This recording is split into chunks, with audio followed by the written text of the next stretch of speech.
What if some of the world's oldest, most revered sacred texts, like the Vedas, weren't actually born under a tropical sun? What if they carried echoes of a very different sky, much colder? Exactly.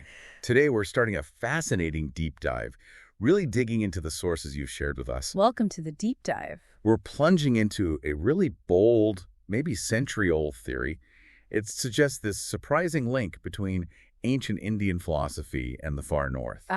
We're going to explore the work of Bal Gangadhar Tilak, an Indian scholar, nationalist.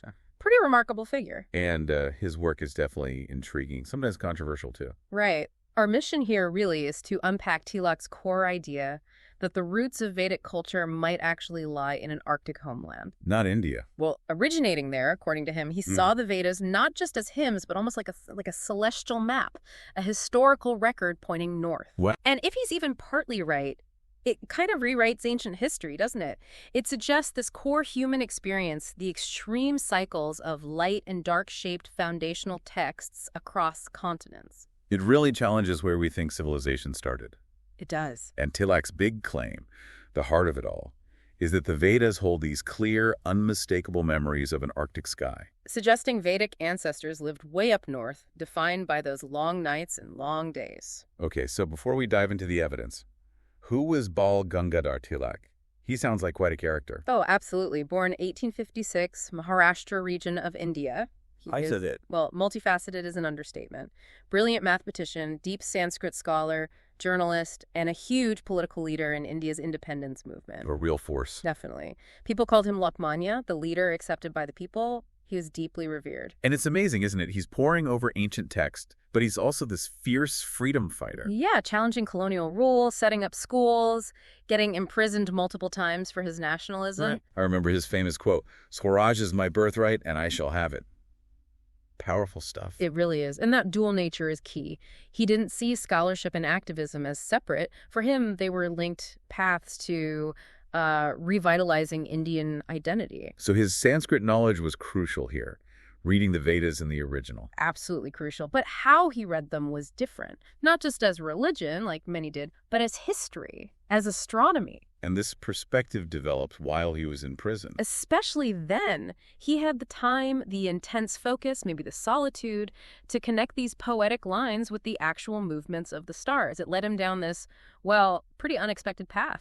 So digging into the Vedas, what specifically jumped out at him? What were these clues that made him think Arctic, not India? Well, one of the big ones was how the Rig Veda talks about the length of day and night. How so? There are passages like, the gods kept vigil during days that lasted months. Days lasting months? That doesn't sound like India. Exactly. In India, day and night are roughly 24 hours, pretty consistent. It just doesn't fit.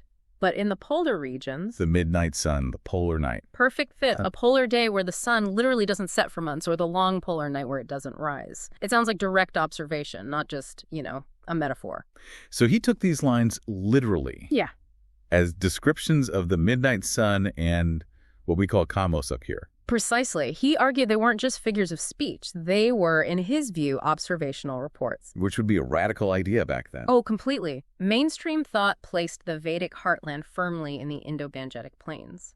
Tilak basically asked, why would poets in the tropics invent such specific descriptions of things they'd never seen? It didn't add up for him. Okay, what else? Any other textual clues? Yes, another interesting one involves Utas, the goddess of dawn.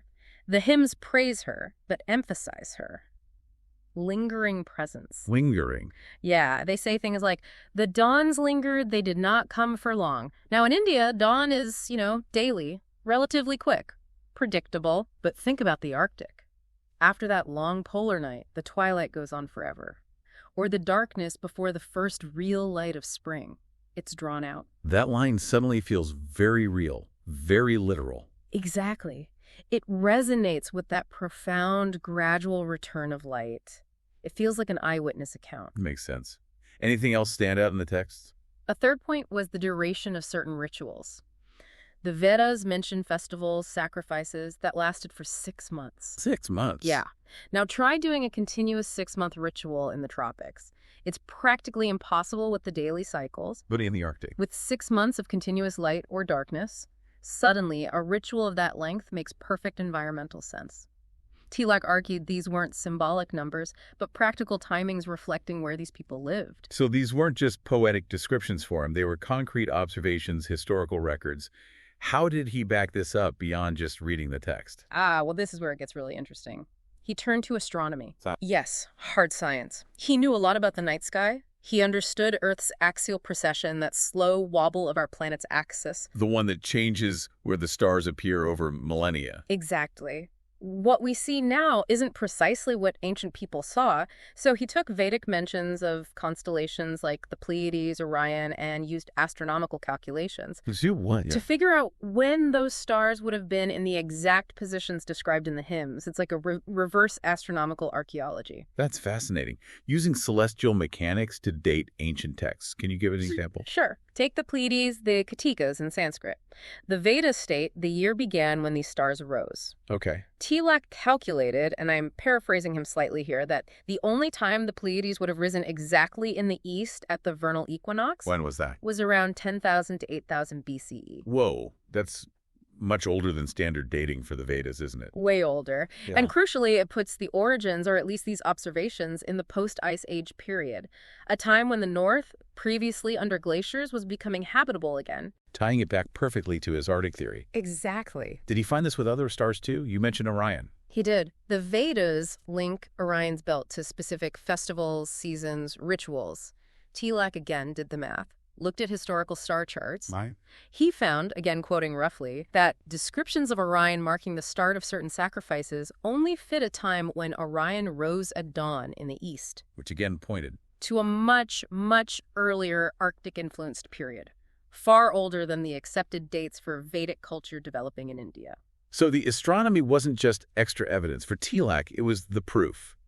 The foundation for his Arctic home idea. That's how he presented it. It wasn't just that the poems sounded Arctic. He believed the astronomical data grounded it scientifically. And his conclusion was that these people migrated south later. Right. Migrated south, pairing their memories, their poetry, their star knowledge, which then became the foundation of Indian culture. A grand theory, starting in the Arctic.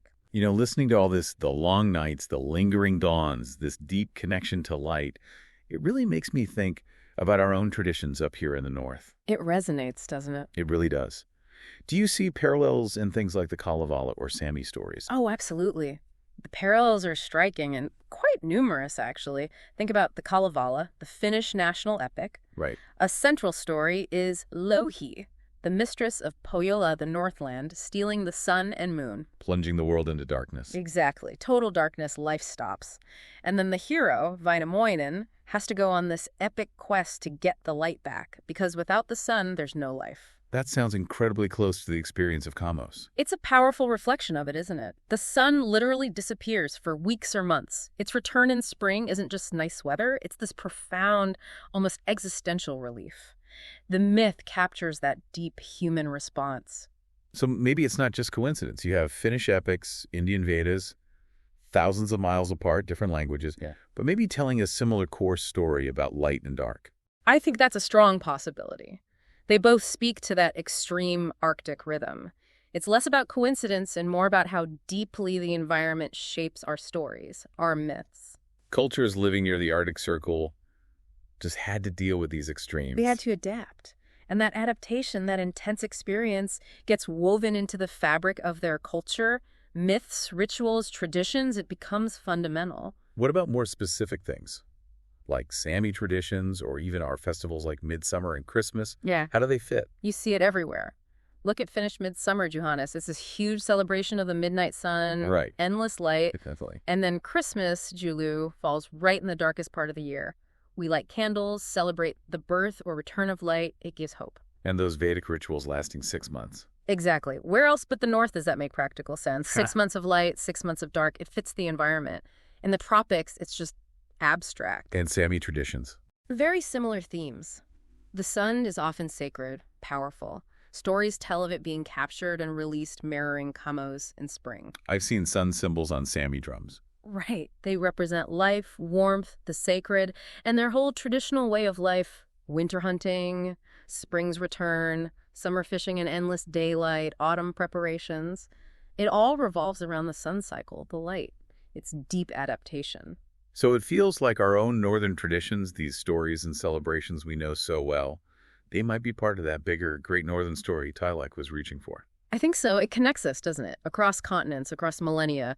It suggests a shared heritage rooted in that profound Arctic experience. Tilak puts the Vedas in that context, but adding the Finno-Ugric and Sami layers, it paints an even bigger picture. It really does. It shows the Arctic experience as this deep, shared human condition.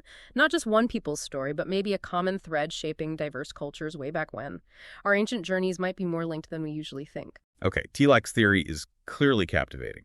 Astronomy, ancient texts, this big geographical claim. But how did people react at the time? Scholars, Orientalists? Was it accepted?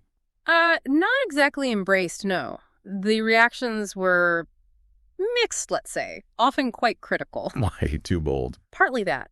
Many scholars just saw the Vedas as poetry, metaphor, symbolism, spiritual stuff, not literal reports on weather or astronomy. So long days were just poetic license, not actual polar days. That was the common view. They saw it as allegory, not observation. Reading it as a literal account of life in the Arctic was seen as, well, a huge speculative leap. Did his politics play into it, his nationalism? Oh, definitely. That's a key part of the context. Tilak was a major nationalist leader. His work emphasized India's ancient roots, its deep cultural legacy. Which could be seen as boosting national pride. Right. And some European scholars at the time, working within their own biases, saw it partly as a political project, an attempt to claim India as this primordial cradle of civilization, maybe challenging their own established theories. But hang on, if the Vedas do contain specific astronomical details, Pleiades, Orion, shouldn't that be taken seriously, regardless of his politics or other interpretations? Absolutely. And that's where Tilak's real lasting contribution lies, I think. How so? Even if people debate the whole Arctic home conclusion, many had to admit, yeah, the Vedas do seem to contain real astronomical data. The star positions, the seasonal links, they match actual celestial mechanics. So he was onto something with the astronomy, even if the overall theory was debated. Exactly. His big insight, which is still relevant, is that ancient poems, myths, they can act like archives. They preserve information about the world, the sky, the culture from when they were created. That's a fascinating idea, myths as archives. It is. Now, modern research is more cautious, of course. We look more to archaeology, genetics, linguistics for migration evidence. Right, looking for that hard material proof. Yes. And clear archaeological or genetic links between early Vedic culture and the Arctic haven't really emerged in a definitive way. So scholars today might interpret these myths on multiple levels, symbolic, psychological, not just literal history. But Tilak's work still stands out. It remains a classic, maybe not proven science by today's standards, but an incredibly bold, inspiring example of combining poetry, astronomy, history. It reminds us there's always more to find in ancient texts. So even if we don't take the Arctic home literally today, it's still a valuable lens, a different way to look at these texts. I think so, yes. It opens the door. It helps us see our own northern experiences, Kamos, Midnight Sun, maybe not as unique, but as part of a bigger human story.